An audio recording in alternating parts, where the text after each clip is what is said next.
What's up, y'all? Sparty here. This is just a retake of the video I initially recorded on the One Mark III. It's just one that I'm stapling in front of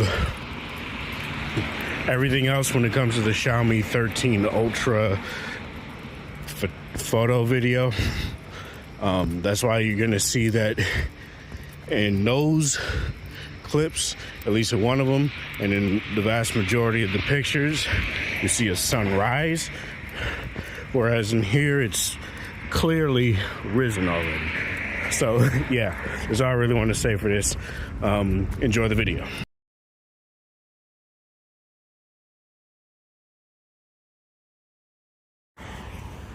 All right, I'm switching over to the Pixel for video.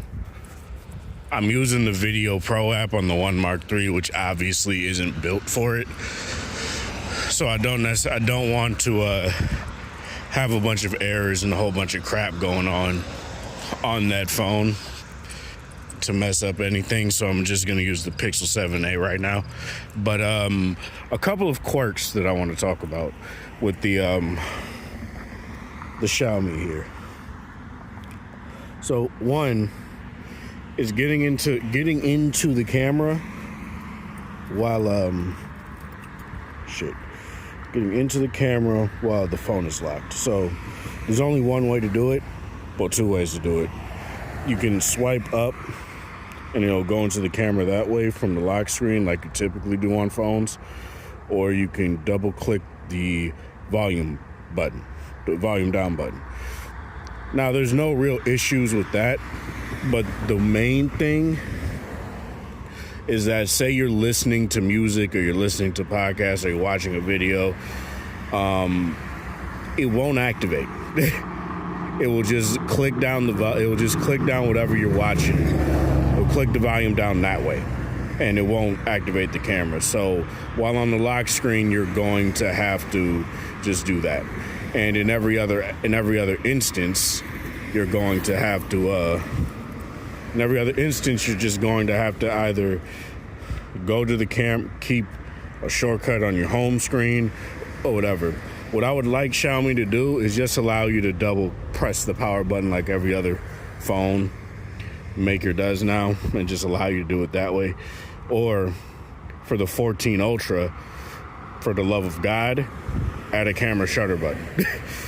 Because it makes no sense.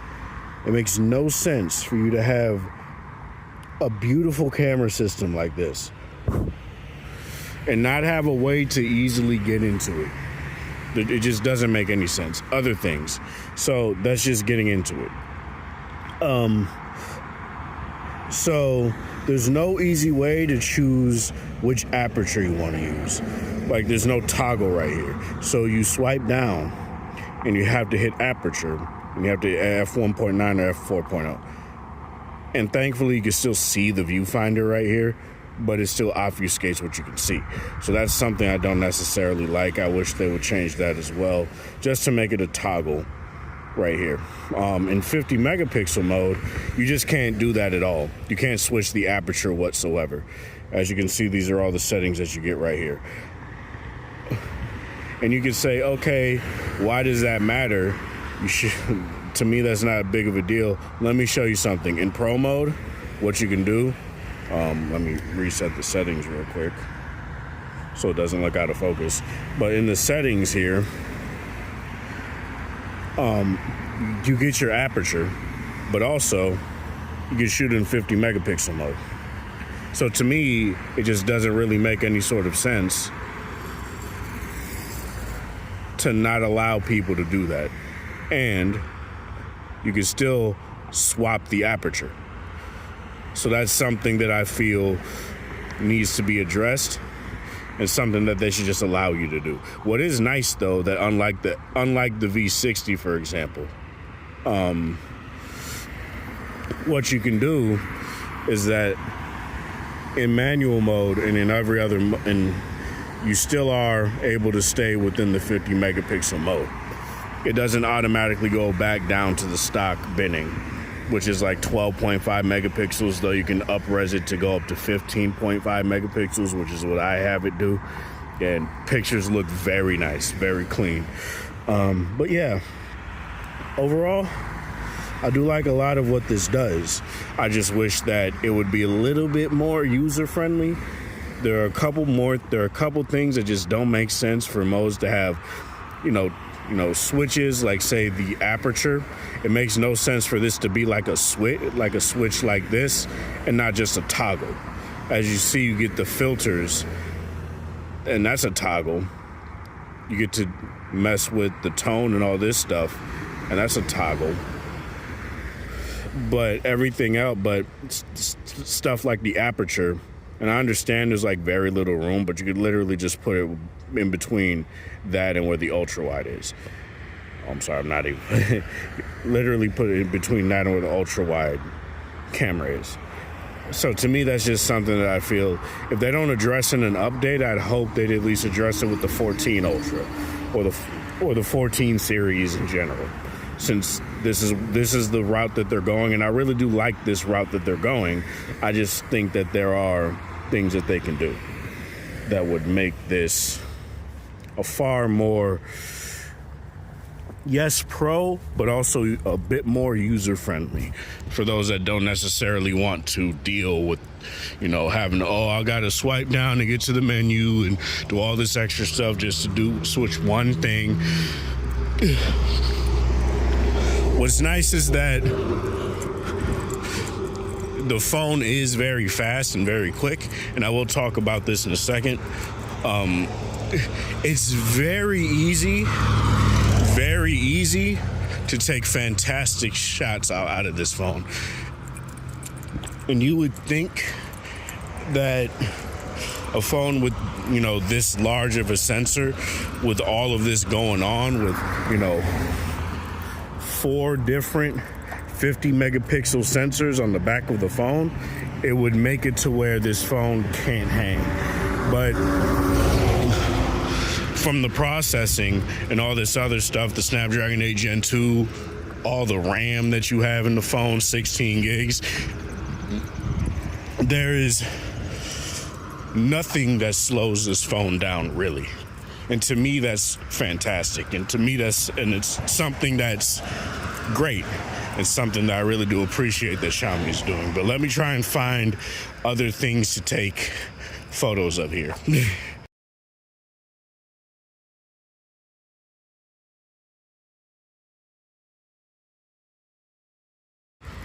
Okay, so overall, now that it's finally getting hot and I am tired and I want to go home now.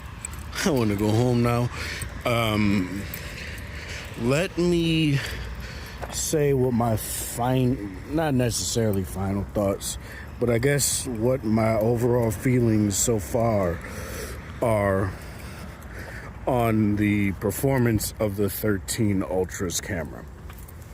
Now, this is coming from somebody that has used phones that have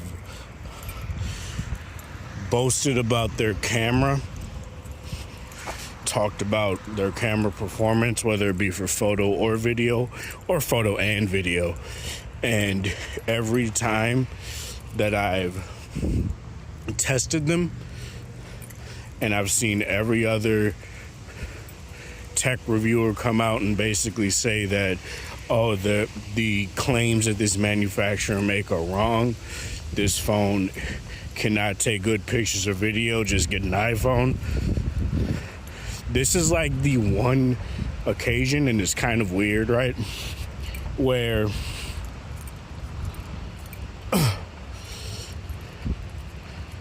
everyone is saying these things about all these phones with these 1-inch camera sensors, right?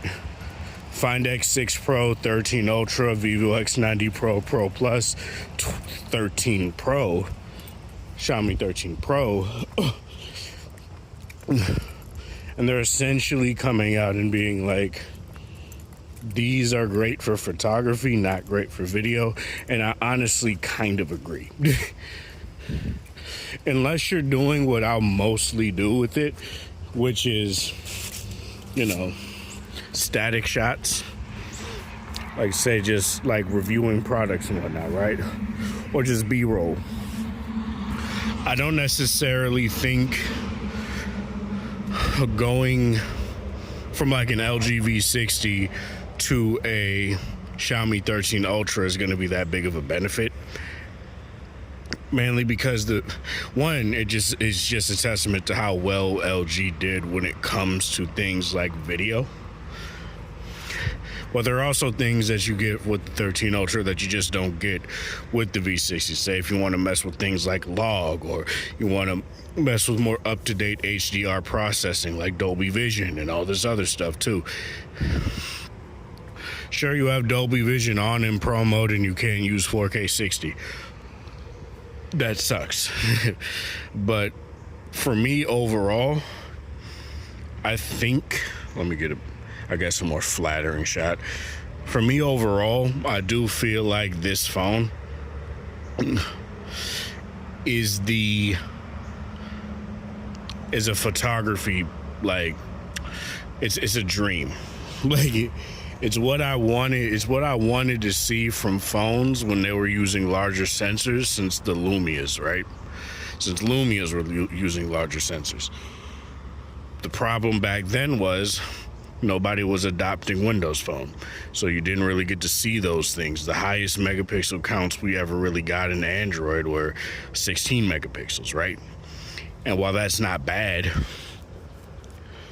at the time when Lumias were getting 48 megapixel sensors and all this other stuff, albeit at far smaller than what this is. It's a testament to show that it takes time. And I don't necessarily feel like every single device, every single phone needs to go this route. I feel like what I want, Samsung can do their like 500 megapixel sensor cameras, which are really just 12.5 megapixel cameras with horrendously cut up sub-pixels so that they could demosaic it to make it look like a sharper image or whatever. They can have that. That's fine. And it's nice that I see the iPhone 15 Pro and Pro Max allow you to stay at 24 megapixels when it comes to taking still images. I think that's a very nice feature, and I think more phones should have that. Sure, you don't have to sit here and allow people to use the full resolution of the sensor all of the time, but I feel like what Android manufacturers really need to try and balance is how to make the experience far more cohesive. The problem is that you have these modes, like you have a 50 megapixel mode, and yeah, sure, all 4 sensors on the 13 Ultra are 50 megapixels, but there are certain things that you can't do in certain cases that I'll get into in a different video, and that I've already talked to when it comes to this video as well. Like, you can't, like if you have RAW, if you have any form of RAW on in the Pro mode, and you have the 50 megapixel mode on, you can't crop zoom, which honestly makes sense. If you're gonna be using the 50 megapixel mode, just double tap to zoom in after the fact, and you'll get far better detail that way. Out of your picture that way. So for me personally, that's not that big of a deal, but it's something that I do want to bring up. But so far,